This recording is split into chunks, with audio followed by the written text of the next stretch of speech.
Tumayo tayong lahat.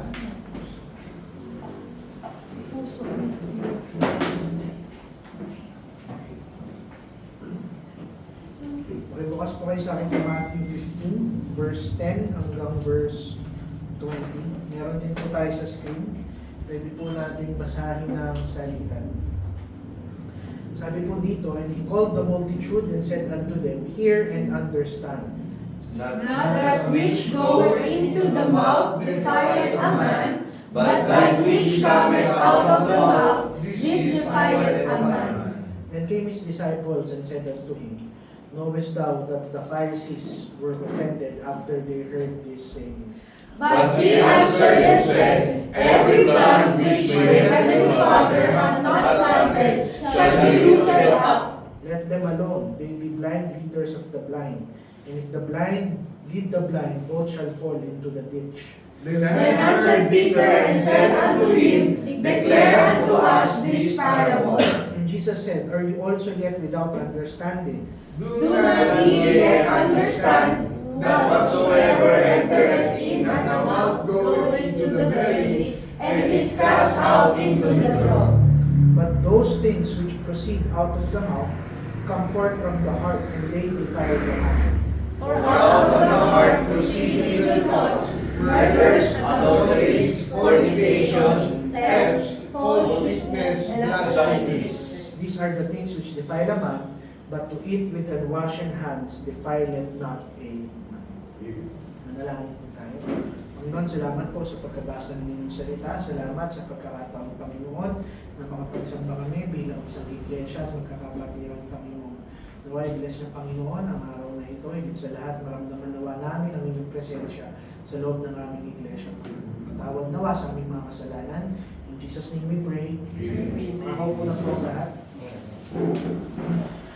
Kung maalala niyo po, nung huling inaral natin yung Matthew 15, kinumpronta ng Panginoon ang mga Pariseyo na kung saan ino-honor nila ang Panginoon sa pamamagitan ng kanilang mga labi. Pero malayo ang kanilang mga puso. Na yung relihiyon nila ay nagfo-focus sa mga panglabas lang ng mga practices, mga seremonya, paghuhugas, paglilinis, tradisyon ng mga elders nila, pero walang nakikitang kabanalan sa kanilang mga puso. Naniniwala sila na kung saan yung spiritual na kalinisan ay makukuha mo sa pag-iwas lamang sa mga panglabas na mga bagay na pwedeng magdumi sa iyong katawan. Naniniwala sila na kapag ang isang tao ay sinunod yung tamang mga ritual, iniwasan nila yung mga maling bagay, kinoconsider nila na yung mga taong ito ay katanggap-tanggap sa harap ng ating Panginoon. Pero ngayon, kinonfronta sila ni Jesucristo at binigyan sila ng isa pang mas malalim na pang-unawa. Pero sa kwento natin, makikita nyo na kung saan, hindi na ina-address dito ng Panginoon yung mga Pariseyo. Hindi yung mga iskriba, hindi yung mga religious leader nung kanilang kapanahunan. Ang kinausap dito ng ating Panginoon ay yung lahat ng taong nakapalibot sa kanila.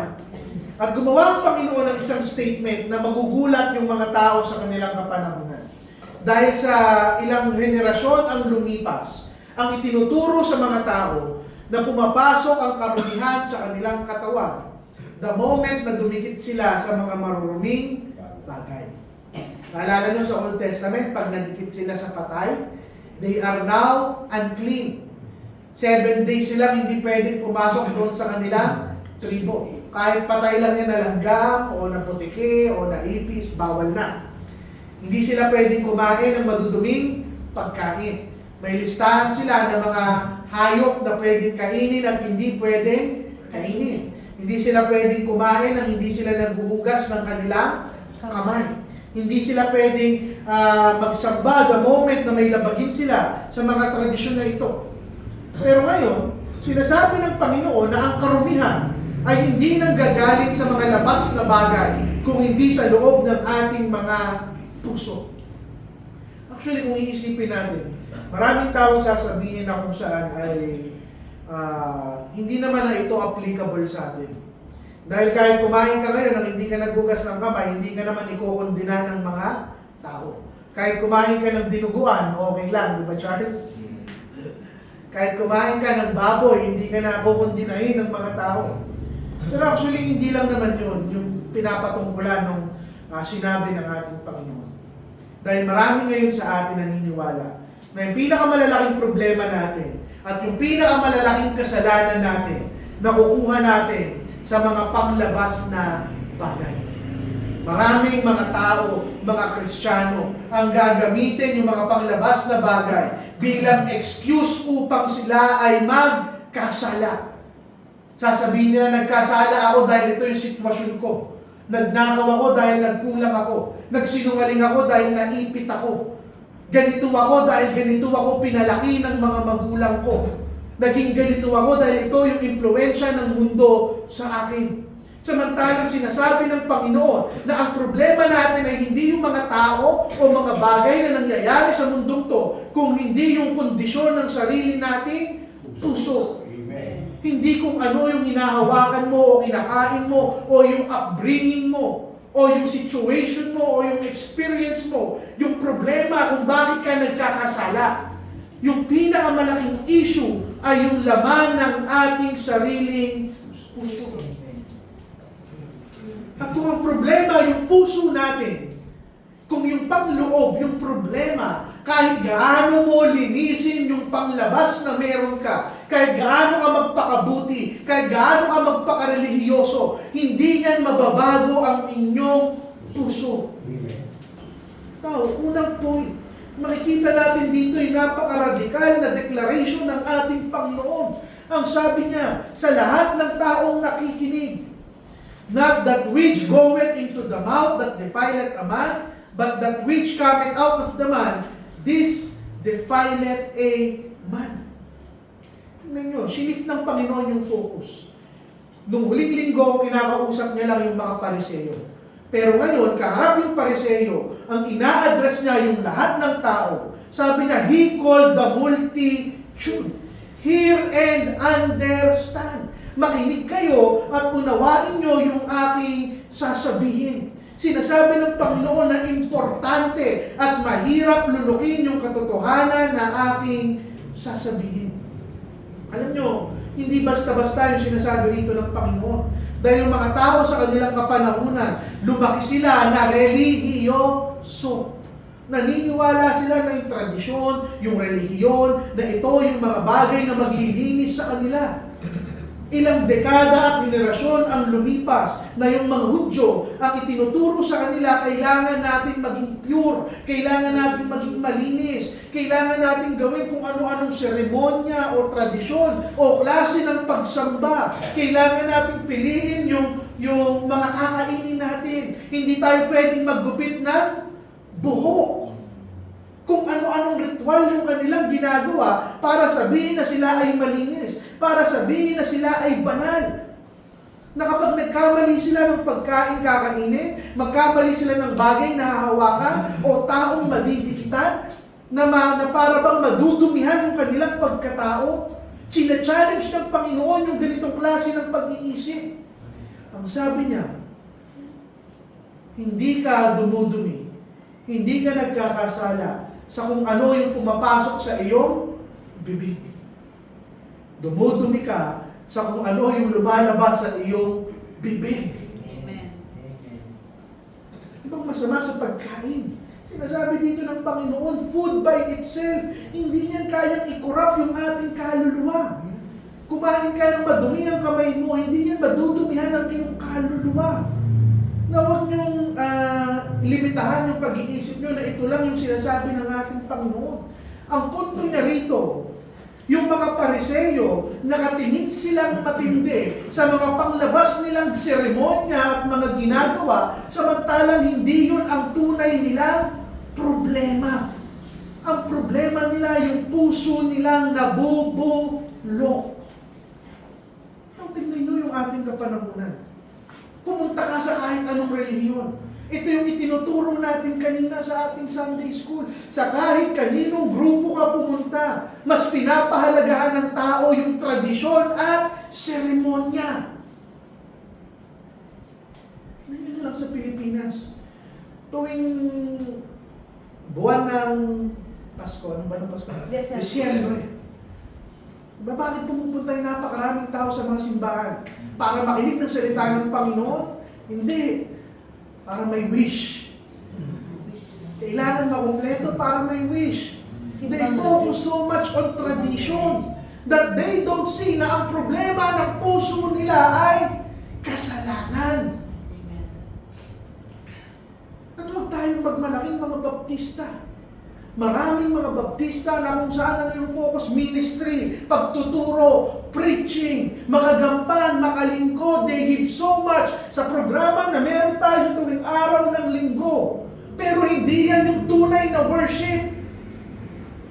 Makita ng bawat isa na hindi relihiyon ang itinataas ng salita ng Panginoon kung hindi ang ating Diyos. Amen. At ano ang sinasabi ng Panginoon? Hindi mo unang kailangan problemahin yung panglabas na mga bagay. Una mong problemahin yung laman ng iyong puso. Yung emphasis dito sa bibig. Anong sinasabi ng Panginoon? Na mo problema kayo kung ano ipapasok sa inyong mga bibig. Samantalang dapat yung problemahin kung ano yung lumalabas. Magmula sa simpleng pananalita nyo, ipinapakita nyo kung ano ang laman ng inyong puso. Anong sabi ng Biblia? Na yung mga salitang lumalabas sa ating bibig, umaapaw lamang yan na laman ng ating puso. The moment na magsalita tayo, our hearts are exposed. Makikita kung ano ang laman ng ating puso. Kasinungalingan, galit, pride, hatred. Hindi yan nag-o-originate, hindi yan nanggagaling sa mga bagay na nasa labas. Nanggagaling yan sa kung ano ang laman ng ating puso. Ano yung punto ng Panginoon? Marami sa atin, we use the outside influences as excuse. Sasabihin natin, nagsinungaling ako kasi naipit ako. Nagalit ako kasi inapi ako. Pero ang punto niyan, kahit ano yung mangyari sa labas, kung tama yung laman ng ating puso, tama yung lalabas sa ating mga bibig. Now, yung mga salita lang ba natin, yung pinupunto rito ng Panginoon? Hindi. Actually, hindi naman yung salita at bibig yung point dito. Ang point dito ng Panginoon, bigyan niyong atensyon yung kondisyon ng inyong mga puso at kaluluwa. Now, ano yung katotohanan na ini-emphasize dito ng Panginoon? Yung spiritual impurity, yung karumihan ng ating mga kaluluwa. It is an issue of the heart. Amen. Yung mga Pariseo naniniwala sila na yung kabanalan, mapre-preserve nila kung kinokontrol nila yung panglabas nila pag-uugali. Makokontrol nila yung kabanalan. Magiging banal sila pag nagpakabuti sila, nagpakabait sila. Ang tinuturo ng Panginoon, hindi. Yung tunay na kabanalan nagsisimula sa ating mga puso. Bibigyan ko yan ng example.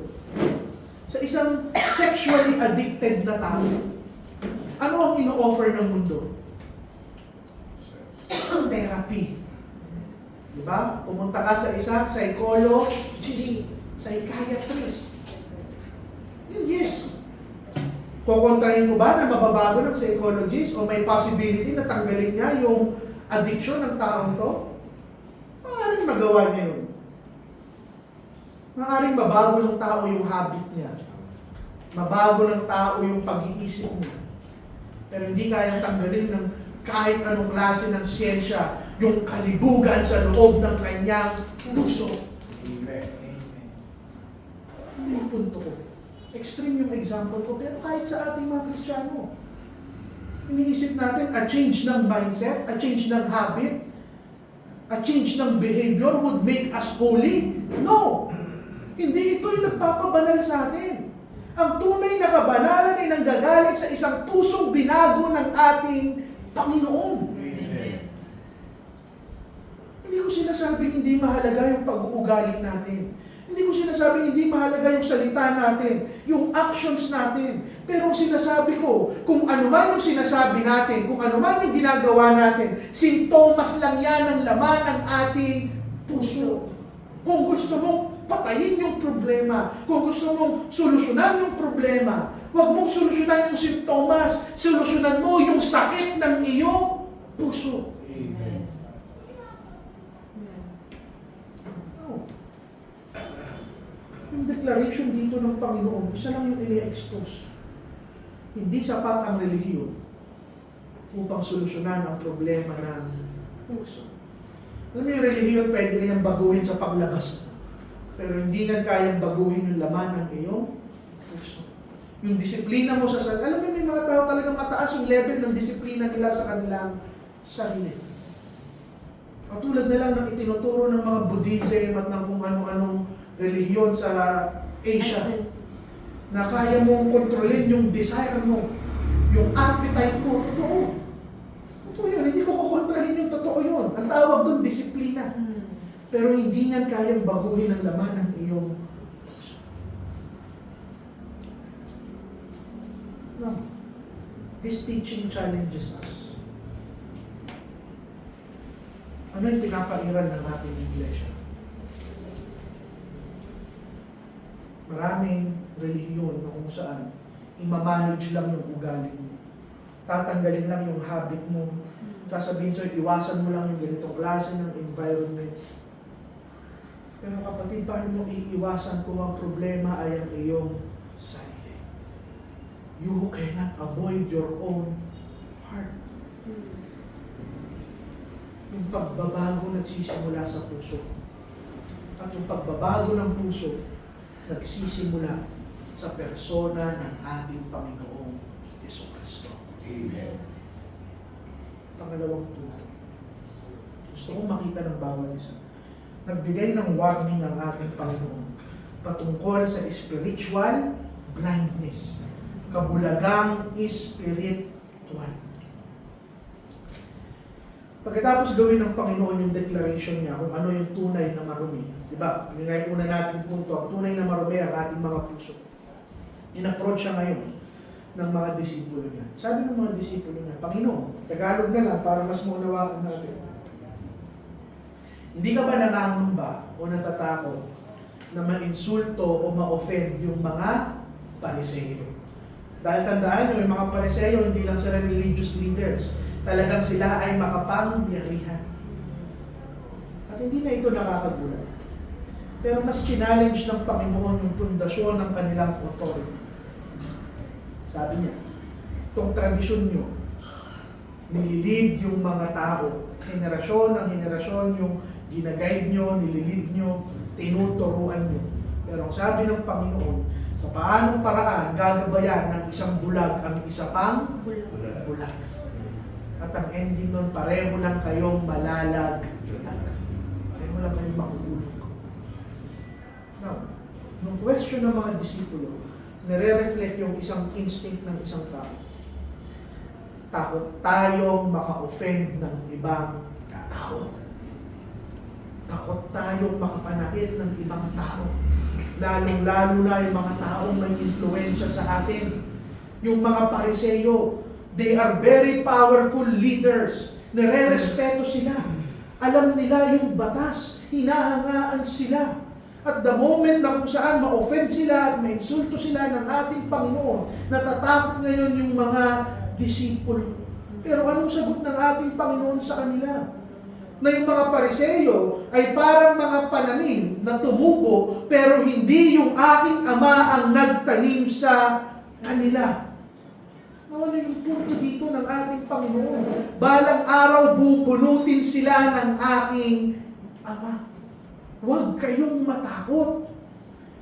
Yung maling relihiyon, yung peking relihiyon, it may appear stable sa panahon na ito, pero hindi yan magtatagal sa judgment ng ating Panginoon. Na hindi pwedeng maghatid ang isang bulag sa isa pang bulag. Ano yung punto? Ano yung point dito ng ating Panginoon? Ina-highlight niya yung kabulagan ng napakaraming tao. Hindi dahil may authority ka religiously. Hindi dahil pastor ka, o preacher ka, o pari ka, o kung ano ka pa man. Hindi niya ginagarantiya na nakakakita kang spiritual. Hindi niyan ginagarantiya na alam mo ang salita ng Panginoon. Hindi niyan ginagarantiya na may relasyon ka sa ating Panginoon. Amen.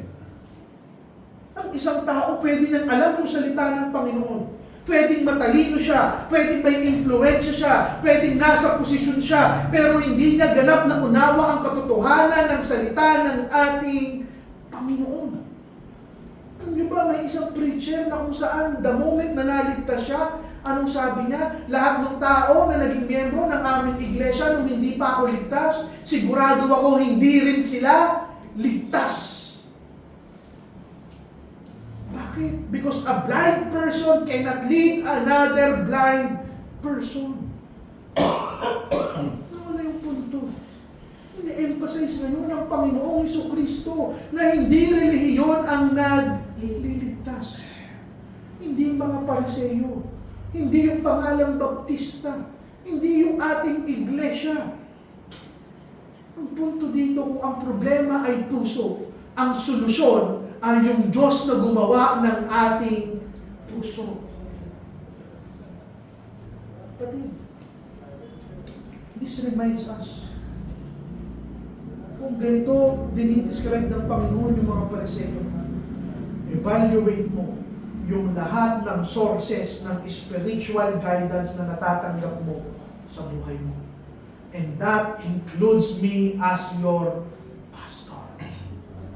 I-evaluate mo. Hindi lahat ng nagsasalitang boses na may influensya sa buhay mo ay nagsasalita na may biblical authority. Hindi lahat ng relihiyon o tradisyon o mga popular na tagapagturo ay tama. Bantayan mo na kung saan. Huwag kang mabulag katulad ng mga Pariseo. Mag-aral ka ng salita ng ating Panginoon. Pangatlo at panghuli. Binigay ng Panginoon ng isang revelasyon ng tunay na kondisyon ng ating mga puso. Verse 15 hanggang verse 20. Then answered Peter and said unto him, Declare unto us this parable. Jesus said, Are you also without understanding? Do not ye yet understand that whatsoever entereth in the mouth goeth into the belly and is cast out into the throat? But those things which proceeded out of the mouth come forth from the heart, and they defile a man. At ano daw yung laman ng ating mga puso? Murder, adultery, fornication, theft, false witness, blasphemies. These are the things which defile a man, but to eat with unwashed hands defileth not a man. Now, let me make this personal. Simple lang yung sinasabi ng Panginoon. Kung mas interesado ka sa mga relihiyosong bagay, pagtuturo, kahit na pagpipreach, ministry, pagpapastor, pagrorosaryo, pananalangin, pagtulong sa iglesia, pero yung laman ng puso mo, murder, galit, pangangalunya, fornication, ano bang Tagalog ng fornication? Adultery, pangangalunya, pakikiapid, pagnanakaw, pagsisinungaling, blasphemy. Aanhin mo yung relihiyon mo. Aanhin mo ang iglesia nito.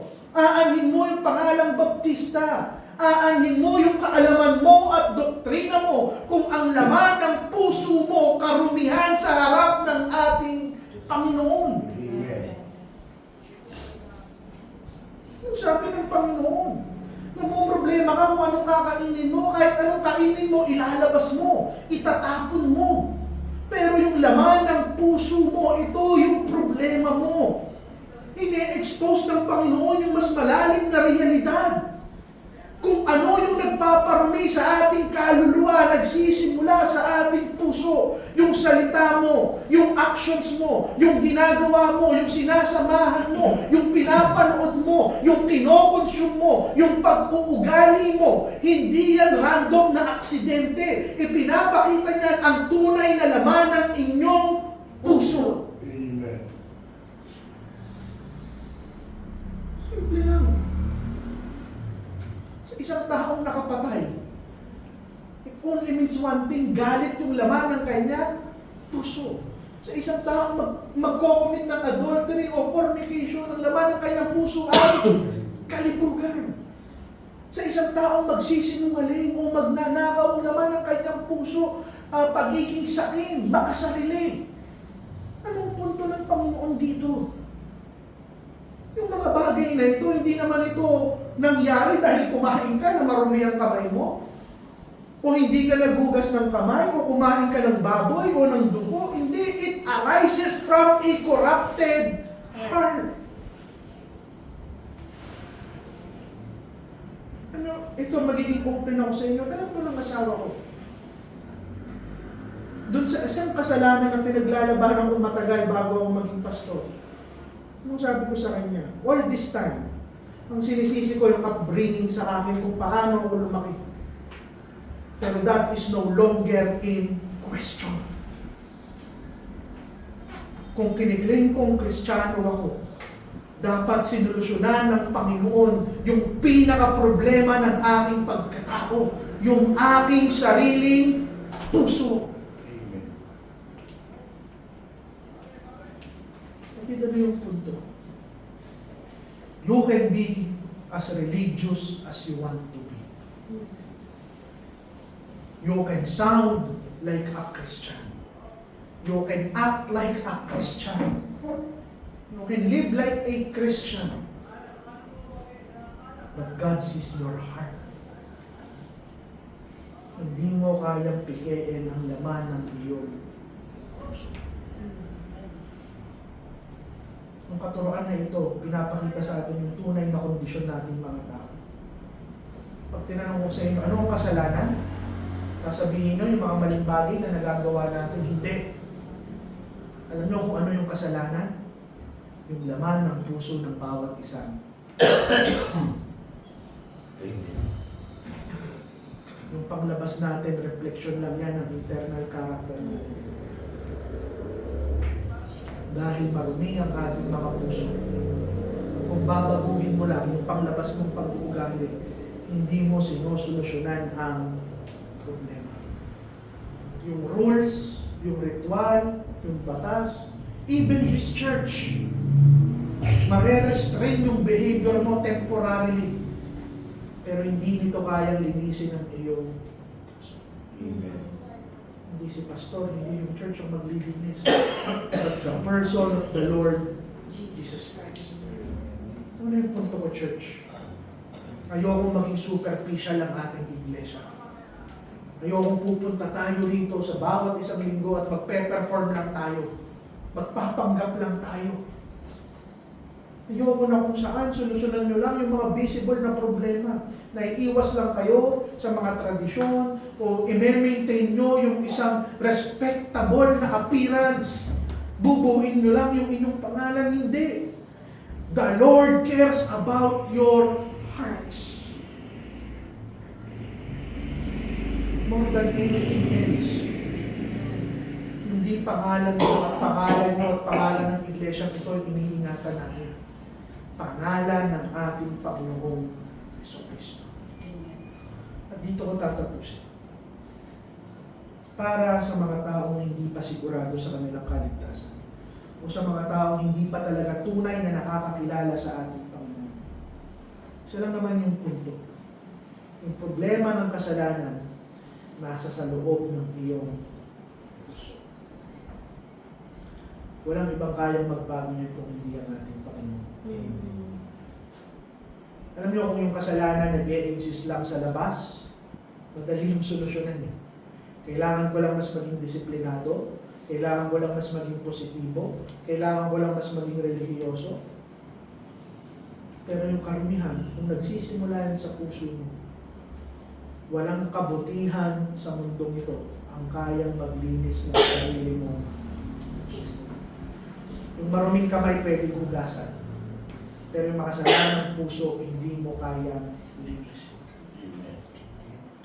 This is why the gospel is necessary.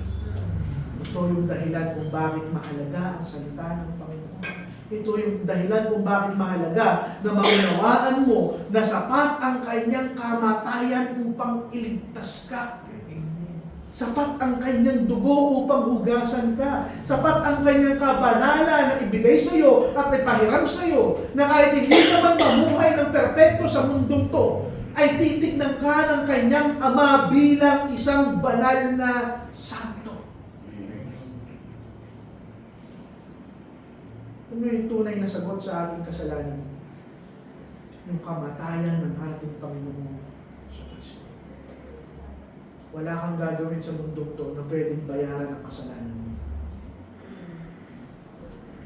Hanapin mo na ako o sino mang pastor na pinakamabait, kahit ilang ulit kaming mamatay para sa iyo, hindi namin kayang bayaran ang kasalanan mo. Ang tanging tao, ang tanging Panginoon na sapat ang ginawa. Walang iba kung hindi ang ating Panginoong Jesucristo. O dito ko tatapusin. Kung ang problema ay ang ating mga puso, tanging solusyon ay bigyan ka ng Panginoon ng panibagong puso.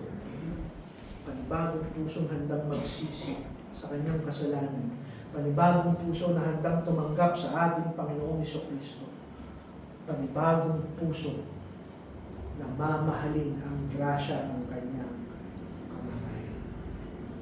Dahil at the end of the day, ito lang yung sinasabi ng Matthew 15:10-20. Yung daan ng kaligtasan ay hindi relihiyon, kung hindi isang pusong binago ng pananampalataya sa ating Panginoong Jesucristo. Manalangin po tayo. Panginoon, salamat po sa mensahe mo. Tawad nawa, Panginoon, sa aming mga kasalanan. Nawa, kinalugdan niyo, Panginoon, ang inalay namin sa umaga nito. Nawa, nakita ng bawat isa ang karumihan namin. Tumingin sa aming kapwa, Panginoon, pero makita namin ang sarili namin pagkukulang at karumihan sa inyong harapan. Nawa, tunay yung baguhin ng aming mga puso, Panginoon, at tawarin kami sa aming mga kasalanan. Makilala ka namin, Panginoon. Pangalan niyo lamang nawa ang mataas at patawad nawa, Panginoon. Ito lamang ang aming dalangin sa napakatamis na pangalan ng aming Panginoong Jesucristo. Awitin po natin ang sabay-sabay. Stepping in the line. Level 63. Everybody sing. Trying to walk in the steps of the Savior, trying to follow our Savior and King, shaping our lives by His blessed example. Happy, how happy the songs that we bring. How beautiful to walk in the steps of the Savior, stepping in the light, stepping in the light. How beautiful to walk in the steps of the Savior, many paths of life. Pressing more closely to Him who is leading, when we are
inyong mga salita, sa mga aral na ibinigay niyo sa aming Panginoon. Maraming salamat po sa paggabay. Maraming salamat po sa opportunity na ito ng Panginoon na aming mapagpurihan ang iyong pangalan. May Panginoon, gabayin niyo pa po kami sa aming afternoon worship, sa mga susunod pa po namin gawain. Maraming salamat po sa mga biyaya ng Panginoon. Salamat din po sa pagkain na inyong hinahin para sa aming Panginoon. Naway maging kalakasan nito ng aming lupang katawan. Patawarin niyo po kami sa aming mga kasalanan pagkukulang. In Jesus' name, Amen. Sige po, mga kapatid. Kainan na po. Uuwi ako. Yung bill, tsaka may tsaka Sige, samahan ko.